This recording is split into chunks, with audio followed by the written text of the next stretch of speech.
사랑하는 영락교회 지체들에게 주 안에서 평화 인사를 전합니다. 오늘은 2014년 9월 26일 목요일입니다. 오늘의 묵상 본문은 이사야서 35장 1절로 10절까지의 말씀입니다.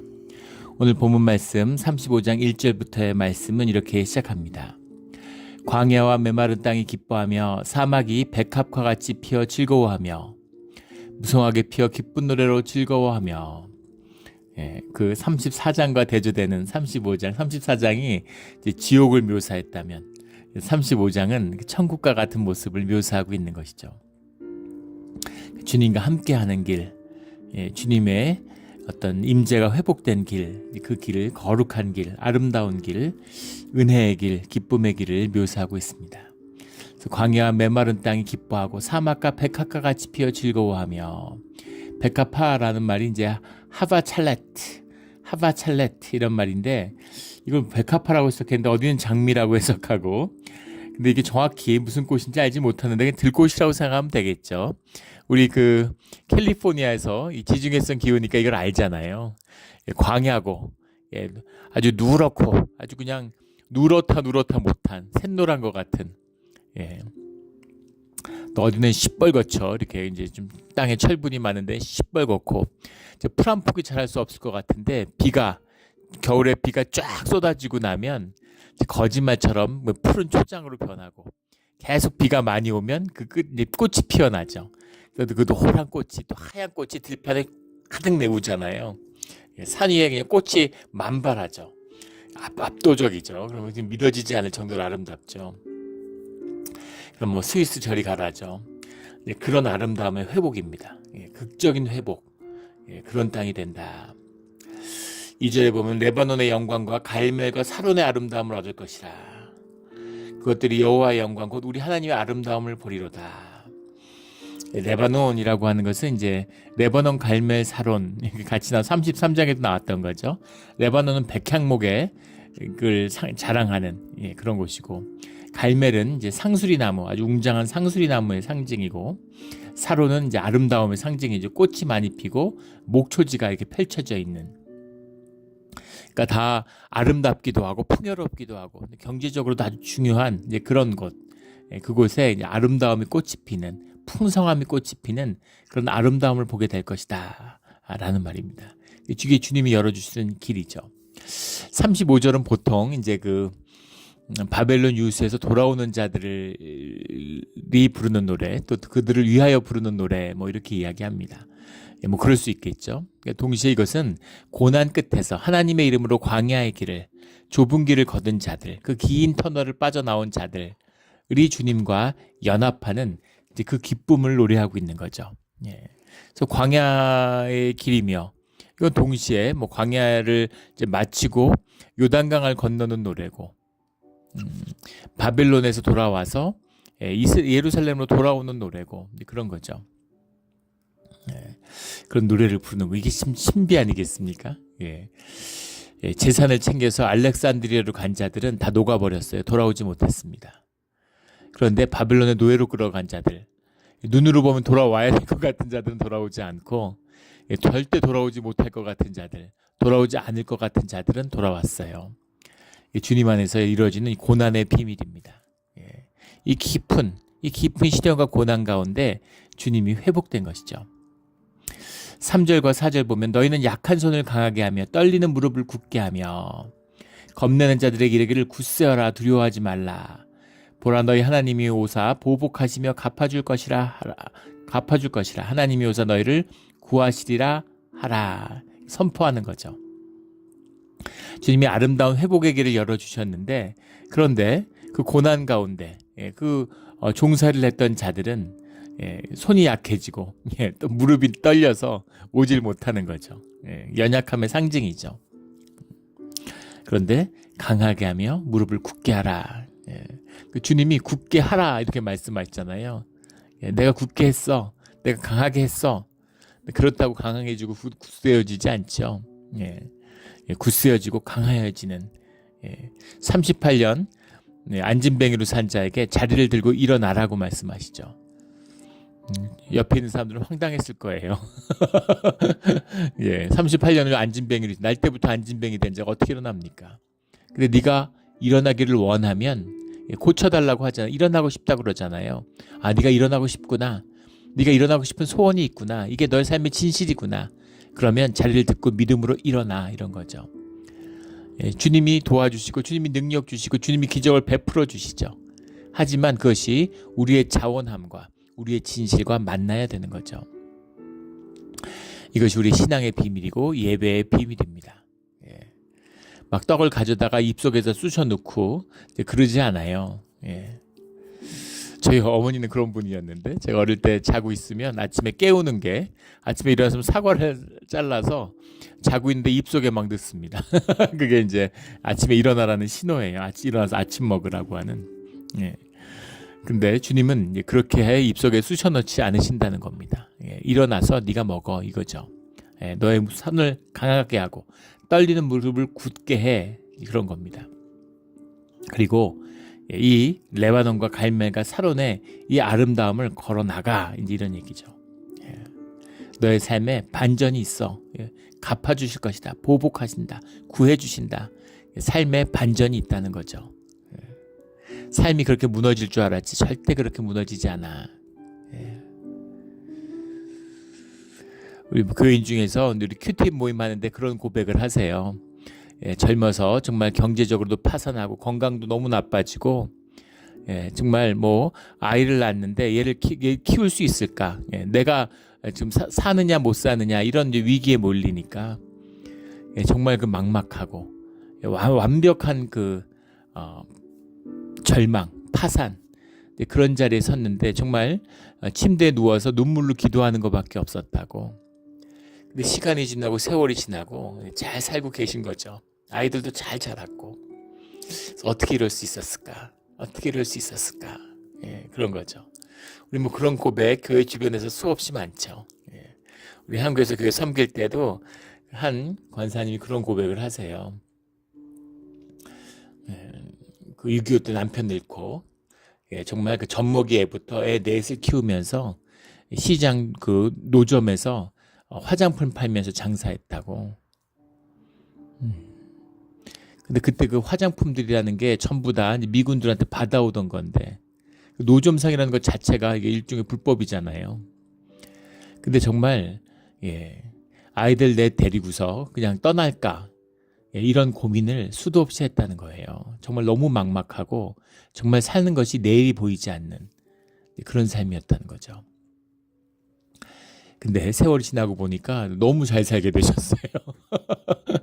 예. 너무 잘 살아서 저는 처음 뵀을 때는 무슨 한국의 재벌인 줄 알았습니다. 예.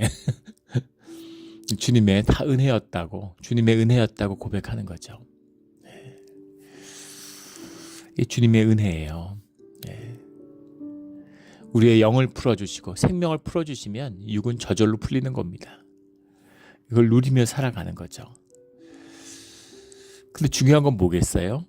예, 주님을 만나고 주님을 의지하고 진실되게 주님과 동행하는 그 우리의 낮은 마음, 그것을 얻는 것이 우리 고난의 비밀이고 이것이 진짜다라는 거죠. 와이프도 마찬가지죠. 남자가 미국의 트로피 와이프라는 말이 있잖아요. 성공하면 아주 멋진 여자를 부인으로 맞이하는 거죠.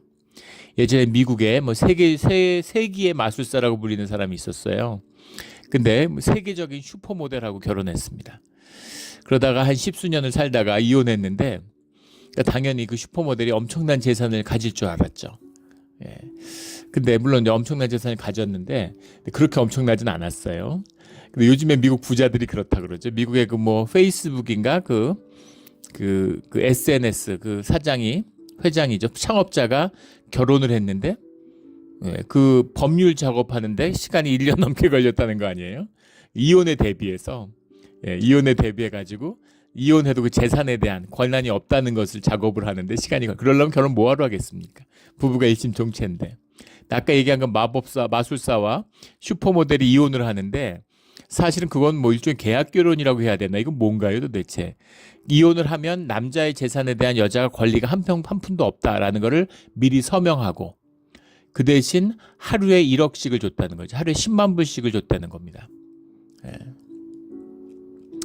그 일종의 뭐 와이프 역할로 고용한 거 아닙니까? 그 정도면 예, 그 와이프를 고용한 거죠. 결혼한 게 아니라. 그러니까 뭐 10년 살았으니까 그 돈도 꽤 되겠지만은 그게 뭡니까 도대체? 예, 너무 비참하잖아요. 예, 근데 뭐 그 정도는 아니라도 트로프 와이프라는 게 남한테 자랑하고 떵떵거리고 싶은 거죠. 근데 그 남자가 사업이 망했어요. 예, 그러면 어떻게 될까요? 바로 이혼이죠. 하루에 1억씩 못 줘. 바로 이혼이겠죠. 계약 파기죠. 예. 그런데 진짜 부부가 되려면 건강을 상하고 망하더라도 병간호를 하고 지켜주고 심지어 감옥에 가도 옥바라지를 해주고 이러면서 그 고난과 어려움을 지나가면서 진짜 부부가 되는 거죠. 조강지처라고 그러잖아요. 조강지처가 귀하고 조강지처를 박대하면 하늘의 천벌을 받게 되는 거죠. 예, 사람들이 다 아는 그 아주 평범한 진실이죠. 진짜 그 고난이 부부를 부부로 만드는 거예요. 다 아시는 거죠. 이미 나서 그 어려움 속에서 같이 힘을 합쳐 살아가면서 부부가 되는 거죠. 물론 결혼을 하고 언약을 했기 때문에 부부지만 같이 삶을 나누고 같이 살아가기 때문에 부부가 되어가는 거죠. 신앙도 마찬가지라는 겁니다. 어려움과 고난 가운데 주님과 함께하는 길을 걸어가면서 우리가 하나님과 하나가 되는 거예요. 물론 주님이 우리를 구속해 주셨고 또 우리가 주님을 믿음으로 함께하겠다고 하는 믿음의 언약이 있죠. 그러나 삶 가운데 함께하고 교제하기 때문에 주의 자녀가 되고 주님과 정말 신부와 신랑의 어린 양의 신부가 되어가는 겁니다. 이것이 신앙의 비밀이다라는 거죠. 주님과 함께하는 또 이 세상을 사는 비밀이에요. 이거를 이렇지 않다고 얘기하는 게 있다면 그건 거짓입니다. 종교의 거짓이겠죠. 아니면 주님의 길이 아니든가. 주님의 길을 가는 자들은 고난을 겪어요. 그 고난 가운데 주님을 더 깊이 이해하고 만나게 되는 겁니다. 우리 그 길을 우리 거룩한 길로 돌아오는 거룩한 길을 우리 앞에 열리는 그런 우리 모두가 되기를 주의 이름으로 축원합니다. 5절에 그때 맹인의 눈이 밝을 것이며 못 듣는 사람의 귀가 열릴 것이며 예수님이 오셨을 때 나타나는 기적의 모습이고 또 메시아와 함께하는 주님의 임재와 함께하는 이적의 모습이죠. 그러니까 동시에 현상적으로 맹인과 듣지 못한 자의 귀가 열리고 눈이 밝히는 것뿐 아니라 사실은 우리가 영적으로 맹인이고 영적으로 귀머거리죠. 말씀과 함께 살아가야 되고 주님과 교제해야 되는데 말씀을 읽어도 뜻을 몰라요. 들어도 알지 못합니다. 교회 다니는 사람 중에서 말씀을 듣고 보는 자가 몇이나 될 것 같습니까? 말씀을 듣고 보는데 기도를 안 할 수가 있을까요? 말씀을 듣고 보고 주님과 교제하는데 삶이 변하지 않을 수가 있을까요? 삶 변하지 않아요. 생존으로 살아갑니다. 여기 종교생활 하는 거죠. 근데 열심히 하니까 또 신앙생활 열심히 했다고 생각을 해요. 근데 전혀 의미가 없는 것이죠. 귀가 열리고 눈이 열려야 그런 신앙의 삶이 주님과 함께한 믿음의 삶이 시작되는 것이죠. 근데 그것이 이제 열리는 겁니다. 눈에 커플이 떨어지듯이. 우리 예전에도 몇 번 나눴죠. 예전에 섬겼던 교회 집사님인데 아주 엘리트셨는데 자식이 공부 못한다고 때려가지고 팔이 부러졌다고. 본인이 그런 고백을 하세요. 뭔가 씌웠던 것 같다고. 어떻게 그럴 수가 있을까? 자식이 너무 사랑스러운 거죠. 너무 귀한 거죠. 근데 그까지 뭐라고 공부도 그렇게 못하지도 않는데 내 눈에 안 찬다고. 내 눈에 안 찬다고 그걸 그렇게 때려가지고 애가 팔이 부러진다는 게 말이 됩니까? 제 뭐에 씌우는 거죠. 이게 우리가 눈이 멀고 귀가 멀었다는 뜻이에요. 세상에 눈 멀고 세상에 귀 멀어서 돈 벌고 출세하면은 그게 전부인 줄 압니다. 그걸로 내 삶을 희생해요. 정말로 진주를 캐다가 엿을 바꿔 먹는 겁니다. 엿이 달다고 좋아하는 거죠. 그런 어리석음의 극치를 살고 있어요. 우리 눈이 밝아지고 주 안에서 귀가 열리는 우리 모두가 되기를 주의 이름으로 축원합니다. 요새 우리 수요 큐티 모임을 하는데 주님의 성령이 임하셨는지 정말 이 깨달음이 있고, 예, 정말 묵상들을 깊이 하시면서 이게 주로의 주를 거듭할수록 점점 깊어져요. 그래서 깜짝깜짝 놀랍니다. 예, 말씀을 하고 말씀을 묵상을 나누는데 깜짝깜짝 놀랄 만큼 깊이 있는 그런 말씀이 나눠지는 거죠. 눈이 밝혀지고 귀가 열려야 돼요. 그러면 그 기쁨이, 예, 그 새로워지는 삶을 경험하게 되는 겁니다. 이거 뭐 말해서 뭐 하겠어요. 이거 평생 교회 다녀도 모르는 사람은 모릅니다. 예, 이 맛을 알아야 되는 거죠. 6절에 그때 젖는 자는 사슴같이 뛸 것이며 말 못하는 자의 혀는 노래하리니 이는 광야에서 물이 솟겠고 사막에서 시내가 흐를 것임이라. 틀림없이 현상은 광야하고 사막이었는데 거기 물이 솟아나고 시내가 흐르는 현상이 그렇게 바뀔 수도 있고 또 현상 가운데 가려서 보이지 않았던 본질의 세계를 만났기 때문에 그럴 수 있는 거죠. 예전에 맨날 돈 없다고 투덜댔는데, 예, 주님을 만나고 나니까 그 풍요로움이 너무 감사하게 되는 거죠. 이런 비밀입니다. 7절에 뜨거운 사막이 변하여 못이 될 것이며 메마른 땅이 변하여 원천이 될 것이며 승냥이가 눕던 곳에 풀과 갈대와 부들이 날 것이며, 예, 이런 반전이 일어난다는 겁니다. 삶의 대반전이 있어요. 이게 삶의 맛이고 이게 신앙의 맛이 아닙니까? 예, 이런 맛을 봐야죠. 예. 맨날 생존에 허덕이고 사는데 그냥 호닥호닥하고 치이고 지치고 무기력하고 맨날 상처받고 맨날 우울하고, 예. 교회 안 나오는 분들이 있으면 이제 교회가 쇠퇴하니까 뭐 권사 장로 이런 사람들이 교회를 안 나와요. 안수 집사 이런 분들이 교회를 안 다닙니다. 말세죠. 물론 이제 뭐 교회가 신앙에 서 있지 못하고 제대로 뭐 중직자들을 세우지 못한 부분이 있겠죠.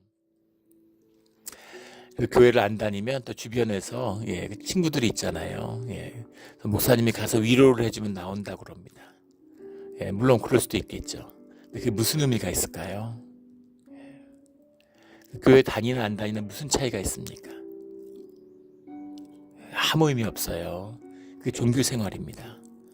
누구 때문에 교회를 다니고 친구 때문에 뭐 예전엔 교회들이 잘 됐죠. 잘 됐다는 말이 웃기지만, 예, 이민 와서 의지할 데가 없고 한국 사람들이 없으니까, 예, 잘 모입니다. 제가 영국에 갔는데 영국에서 이제 그 시골에 있으니까, 예, 그런 게 이제 옛날 이민자 뭐 미국 모습이 그랬겠죠. 한국 분들 한국에서 오시면은 그 학교 도시니까 그러면 엄청 반가워하고 한국 사람 왔다는 소식만 들어도 가서 인사하고 만나고 집에 초대하고 너무 사이 좋습니다. 예. 그리고 교회 다 나가요. 예. 뭐 신앙이 있고 없고 한국에서 교회 안 다니고 중요한 거 아니죠. 다 교회 다니고. 예. 그런데 문제는 그러다 시간이 지나면서, 예, 말씀도 모르고 교제도 없고 신앙의 기초도 없는데 중직자들이 된 거예요. 이게 지금 이민교회의 비극입니다. 그래서 교회가 새로워져야 되는, 예, 팬데믹으로 딱 11개월 교회 문을 닫았습니다. 그런데 미국 교회의 교인의 수가 절반이 줄었대요. 이게 지금 현대 개신교의 모습입니다. 교회 다니고 안 다니고 평생 다니고 무슨 의미가 있을까요? 예, 진짜와 가짜를 가리는 시대예요. 진짜만이, 오늘 말씀에, 예, 뭐 원천이 되고 막 아름답고 꽃이 피고 갈멜과 사론과 레바논의 아름다움이 있고 이 길을 누가 안 가려고 하겠어요? 이 길을 아무도 못 가는 거죠. 예, 사막이고, 예, 승냥이가 눕던 곳이고 메마른 땅이고 이곳을 걷는 자들이, 이것을 믿음으로 지나는 자들이 이것이 변하여서, 예, 거룩한 길이 되고 못이 되고 원천이 터져나고 풀이 돋고 꽃이 피고 나무가 자라나서 우거지는 그것을 만나게 되는 겁니다. 이 비밀이에요. 이 비밀을 진짜로 만나는 그런 우리 영락 공동체의 가족들이 되기를 주의 이름으로 축원합니다.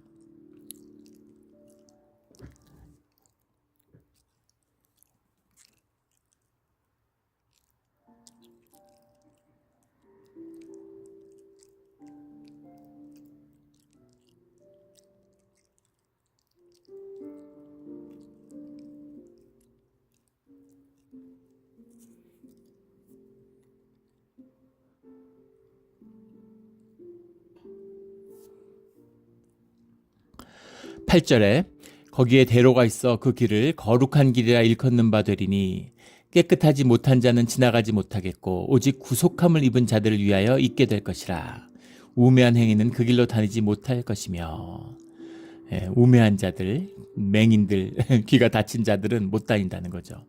거룩한 길이 열렸어요. 근데 그 거룩한 길은 어떤 길입니까? 광야의 길이고 노예들이 걸어가는 길이에요. 해방된 노예들이 걸어가는 길입니다. 근데 그 길은 복된 길이고 거룩한 길이죠. 구속을 입은 자라는 게 사실 8절에는 없습니다. 여기다 의역을 해놨는데 9절에 한 번 나와요. 구속을 받은 자. 거기에는 사자가 없고 사나운 짐승이 그리로 올라가지 아니하므로 이 주님의 길에는 사자가 나올 수 없는 거죠. 사나운 짐승이 올라오지 못하는 겁니다. 그들을 만날 수가 없어요. 주님의 길이고 형통의 길이죠. 오직 구속함을 받은 자만 그리로 행할 것이며 구속함을 받은 자라는 것이 9절에 나오는데 이사야 전체에 딱 2번 나옵니다.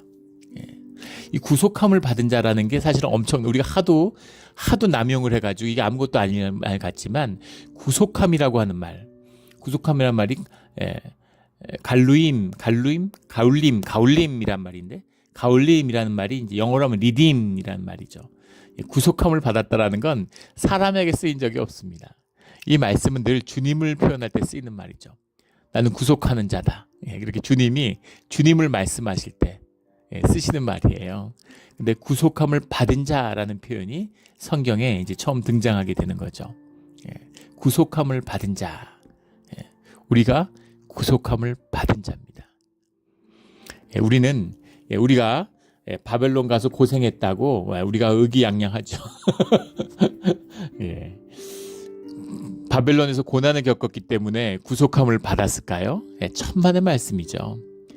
우리가 뭘 했다고 구속함을 받겠습니까? 오직 은혜일 뿐인 겁니다. 그러면 어차피 구속해 주시는데 미국의 값싼 은혜가 난무하잖아요. 뭐 교회 등록만 하면 뭐 예배 때 구원에 확신이 있으면 나오라고 그러잖아요. 교회가 타락하니까 이제 별꼴을 다 보는 거죠. 구원파의 교리가 휩쓸고 있어요. 개신교들을. 개혁교회의 정체성이 뭔지도 흔들리는 것 같아요. 어떻게 구원의 확신이 있을 수가 있습니까? 용서받은 죄인이. 있을 수 없는 일이죠. 그리고 내가 확신이 있든 없든 뭐가 중요해? 그건 내 에고의 산물인데 그 자체가 가짜인데 그 자체가 종교인데 무슨 의미가 있습니까? 내가 주님을 믿어드리든 내 의지로 교회를 다니든 말든 무슨 상관이에요. 주님이 함께하는 주님의 구속함이 있어야 되는 거죠. 그럼 우린 도대체 고난을 왜 받았을까? 이런 도전이 생겨나게 되는 거죠. 프로야구의 김성근 감독이라는 분이 있습니다. 지금 나이가 80이 넘었는데도 뭐 이렇게 무슨 야구 감독을 계속하고 화제의 중심에 있는 분이죠. 그런데 이제 어려서 그 자인이치라고 그러죠. 제일교포로 자라가지고 고등학교 때까지 다니다가 이제 한국에 야구를 하기 위해서 와서 그 당시만 해도 지금도 뭐 많이 그런 게 있다고 하는데 그 제일교포들이 무슨 프로야구에 가서 야구하고 그러는 게 쉽지 않았던 거죠.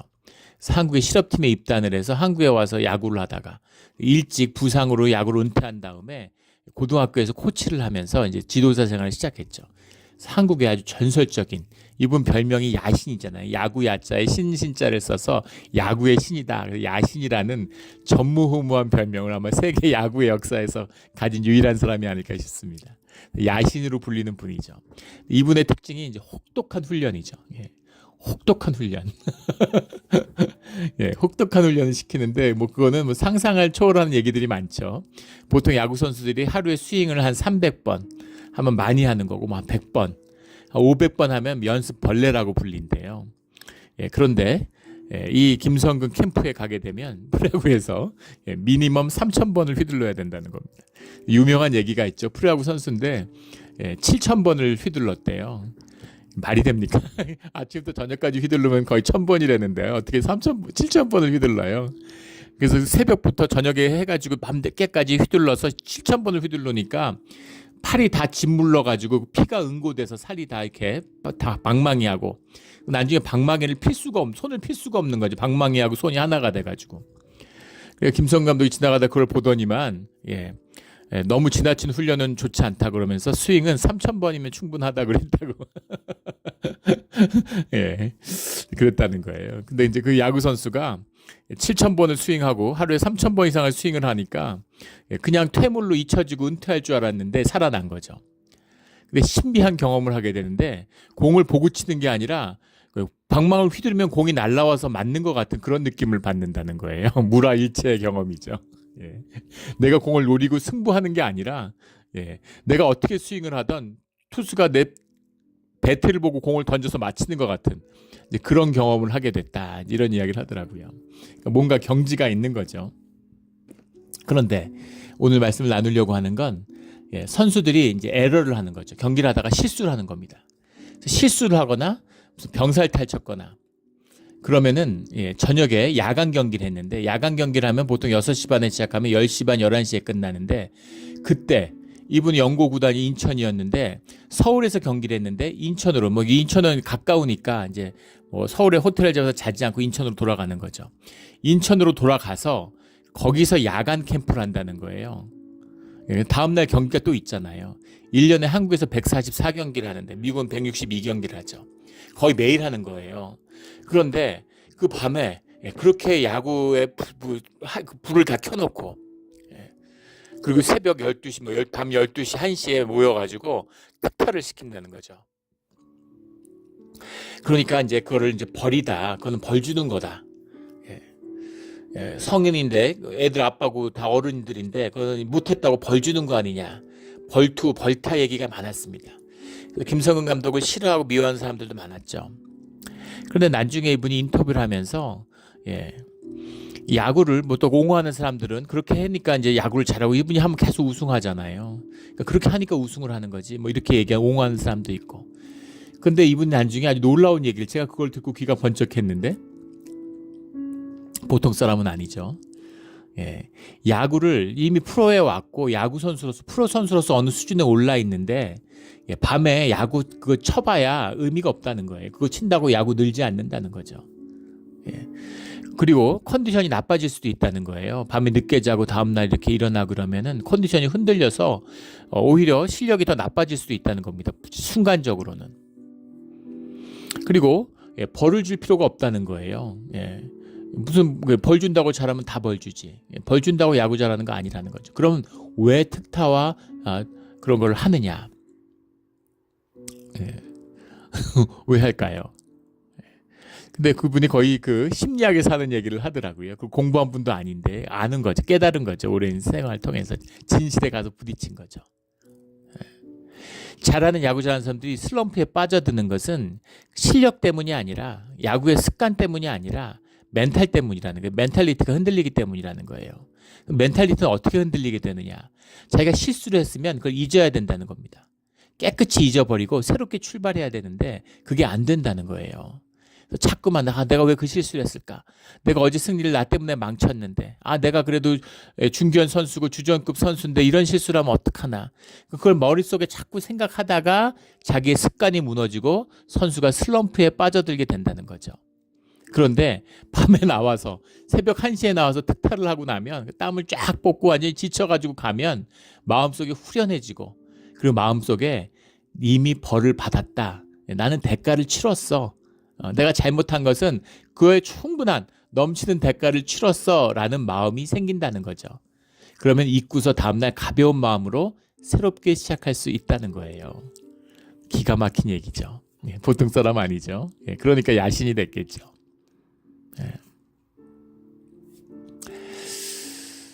우리가 주님이 우리를 벌 주셨을까요? 제사 똑바로 안 드린다고?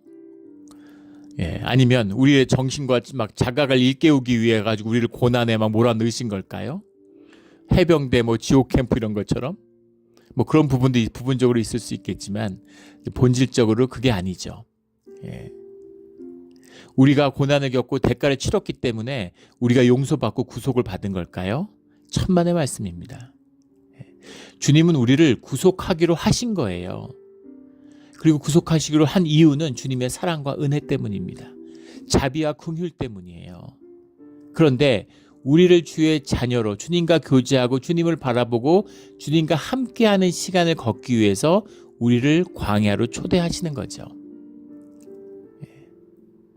그래서 광야의 길을 걸으면서 우리가 자라나게 되는 겁니다. 주님 만나면 죽잖아요. 근데 주님을 만나기 위한 준비를 하고 그래갖고 무슨 피 뿌리고 무슨 무슨 재단에 불 붙이고 뭐 이런 식으로 뭐 고기 태우고 이러면은 주님 만날 수 있는 건가요? 아니죠. 주님이 만나 주시는데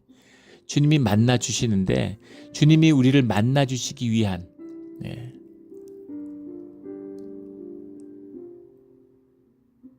그런 과정들을 우리에게 준비시킴으로 우리의 마음을 준비시키시는 거죠.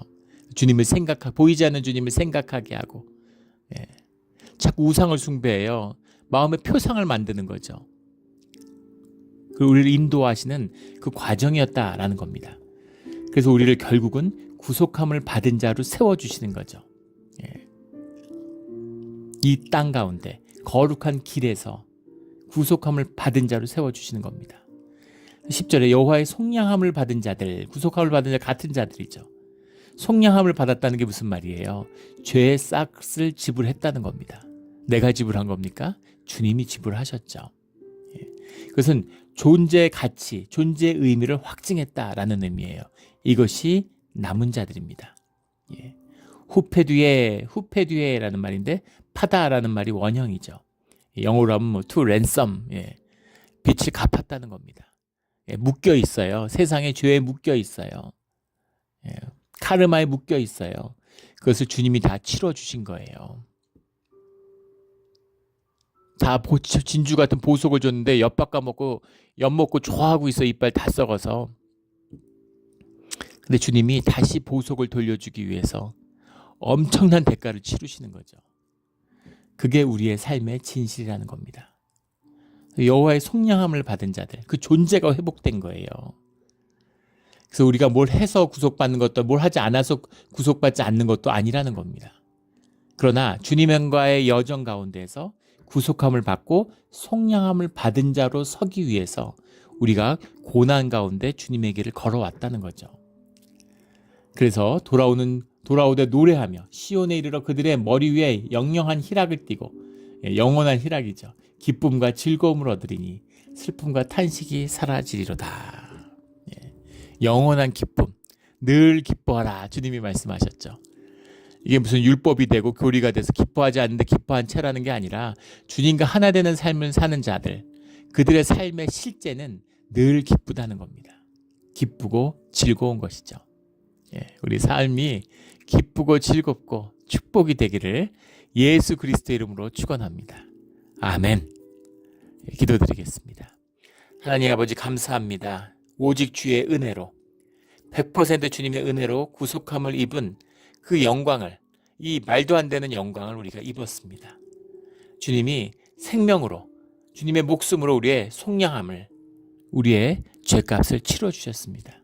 주님, 우리가 힘을 내서 손을 강하게 하고 무릎을 굳게 해서 일어나서 거룩한 길을 걸어가는 자들이 되게 하여 주시옵소서. 깨끗한 자들이 되게 하여 주시옵소서. 감사하며 예수 그리스도 이름으로 기도드렸습니다. 아멘.